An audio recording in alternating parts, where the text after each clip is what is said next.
పాలలో వెన్న శాతం పెరగాలంటే ఏం చేయాలి? అందరికీ నమస్కారం. డాక్టర్ సూరి వెటనరీ డాక్టర్ ఛానల్కి స్వాగతం.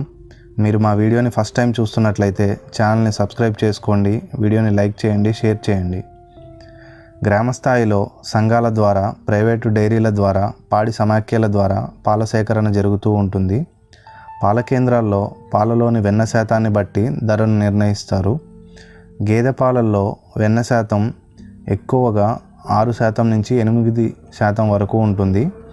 దేశవాళీ పాడి పశువుల పాలల్లో 4 నుంచి 5% వరకు, సంకరజాతి పాడి పశువుల పాలల్లో 3 నుంచి 4% వరకు వెన్న ఉంటుంది. పాలలో వెన్న శాతం పెరుగుదలకు రైతులు కొన్ని సూచనలు పాటించడం మంచిది. తొలి ఈత పశువుల్లో కంటే 2-3 ఈతల పశువుల పాలల్లో వెన్న శాతం ఎక్కువగా ఉంటుంది. పశువు ఈనిన తర్వాత 4 నుంచి 6 వారాలకు పాలలో వెన్న శాతం అత్యధిక స్థాయికి చేరుతుంది. ఈ విషయాన్ని రైతులు గుర్తుపెట్టుకోవాలి. పాల తొలిదారల్ని దూడలకు త్రాగించి మలిదారలను పిండి కేంద్రానికి పోయాలి. మలిదారల్లో సుమారు 10% వెన్న ఉంటుంది.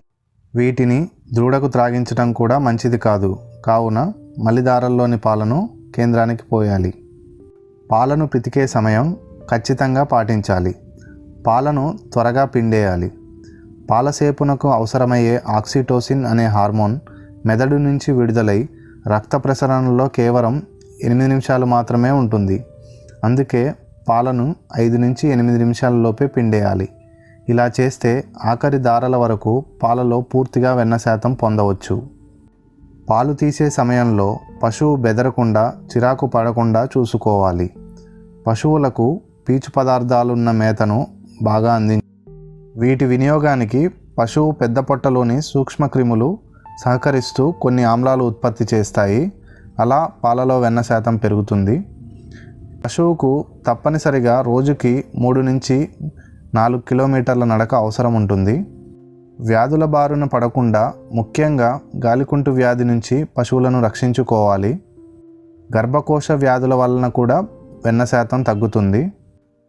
పప్పు జాతి పశుగ్రాసాలను, గడ్డి జాతి, ధాన్యపు జాతి పశుగ్రాసాలను, జొన్న చొప్ప, సజ్జ చొప్ప, మొక్కజొన్న చొప్పలను ఎండుగడ్డిగా వాడటం మంచిది.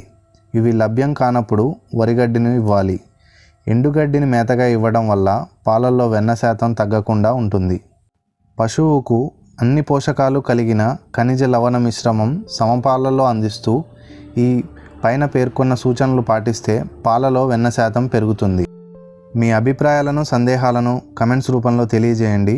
మీకు ఏదైనా విషయం గురించి తెలుసుకోవాలనుకుంటే, ఆ టాపిక్ మీద వీడియో చేయాలని అనుకుంటే కమెంట్ రూపంలో తెలియజేయండి.